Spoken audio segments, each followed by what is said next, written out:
Hello friends, welcome back to the YouTube channel dictation club. आज का dictation आनंद मासिक पत्रिका से लिया गया है, जो कि 80 शब्द प्रति मिनट की गति से होने वाला है।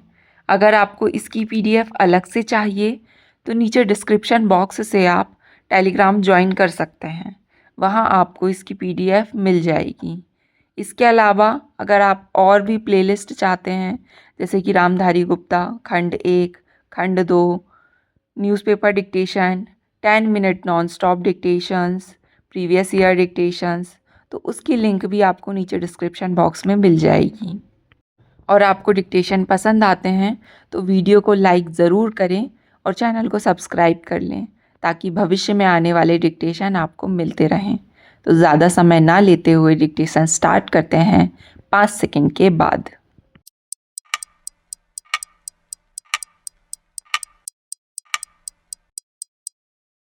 स्टार्ट। महोदय, आज जिन देशों की अपनी उन्नत भाषाएं भी हैं, वहाँ भी स्कूलों में एक विदेशी भाषा सीखना आवश्यक होता है।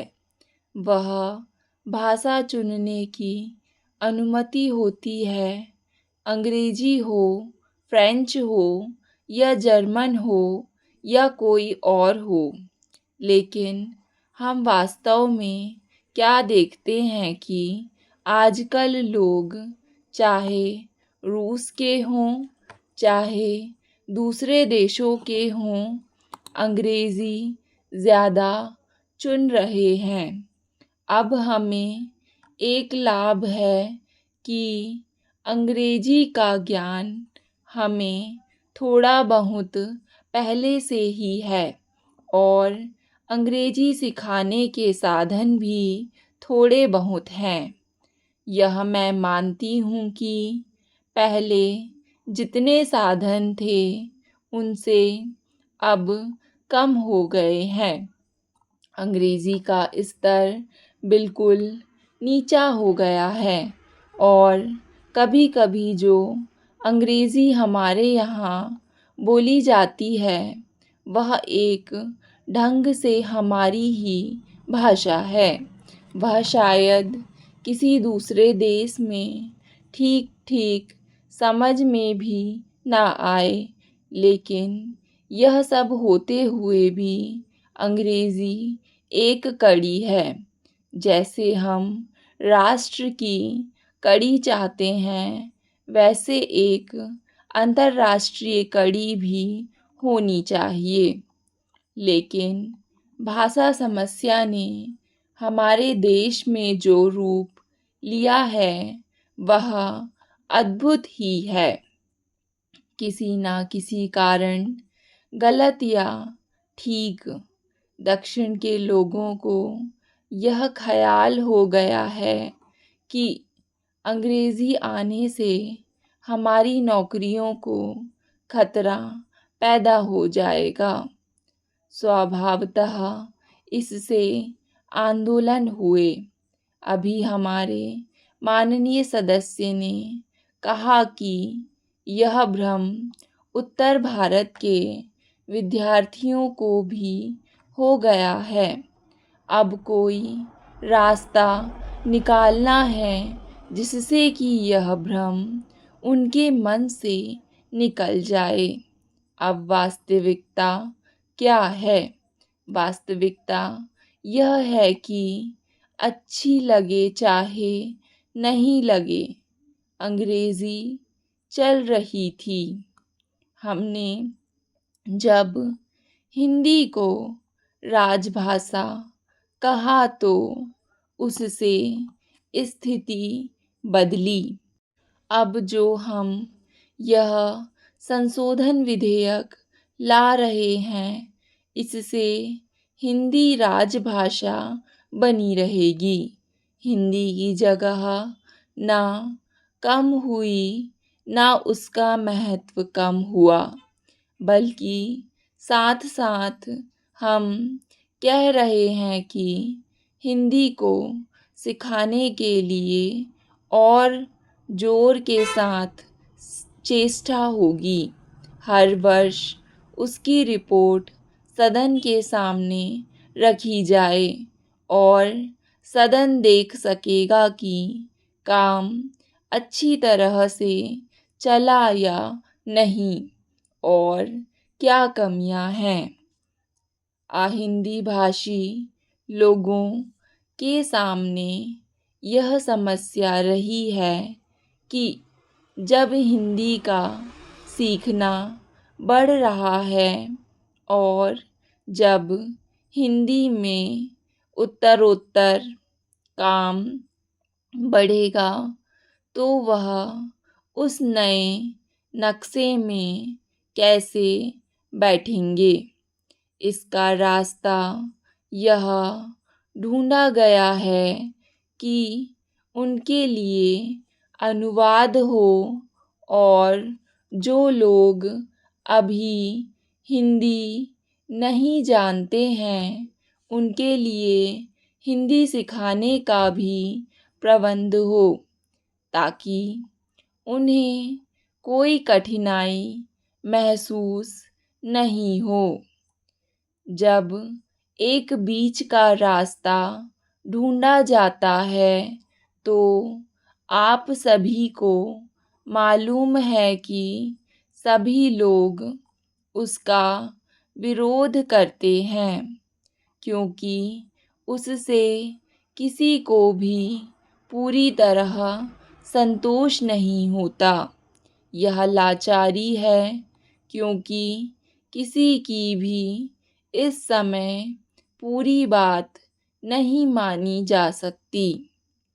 इस बात को मैं फिर से दोहराऊंगी जिसे मैं पहले भी अनेक बार कह चुकी हूँ कि हमें देश की एकता का ख्याल रखना है।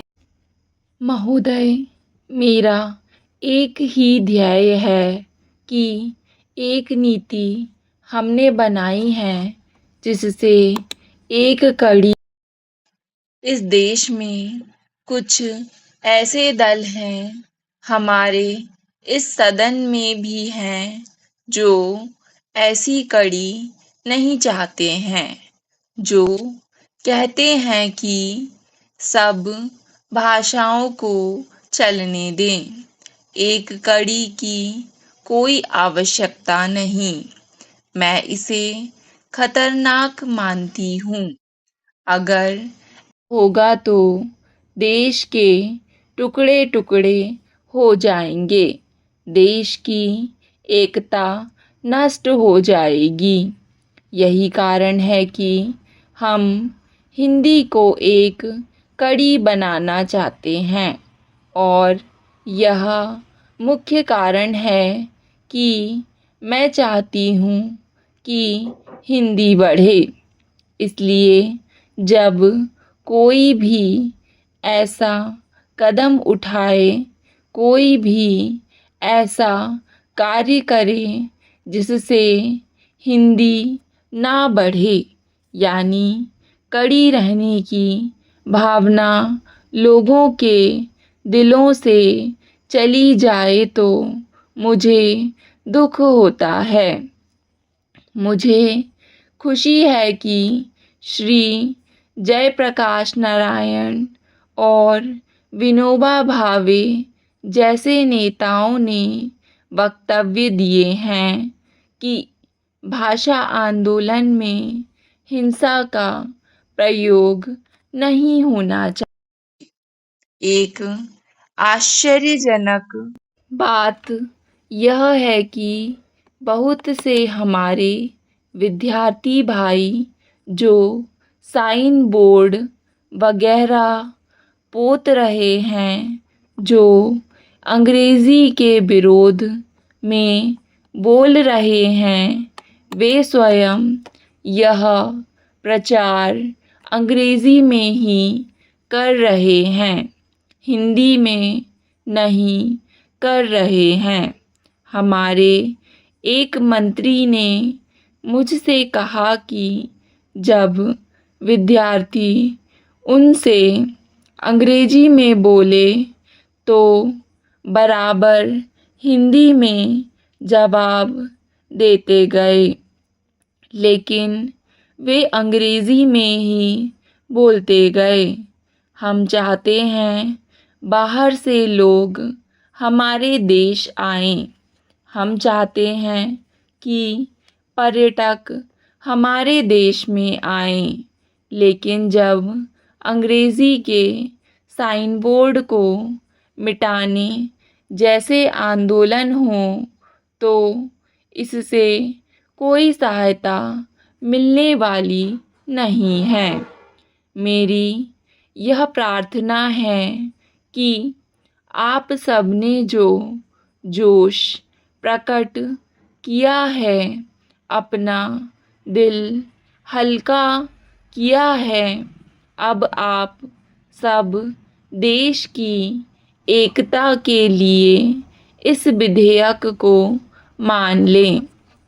जब यह बिल पास हो जाएगा तो दक्षिण और दूसरे अहिंदी भाषी प्रांतों के लोगों के मन में से शंका निकल जाएगी।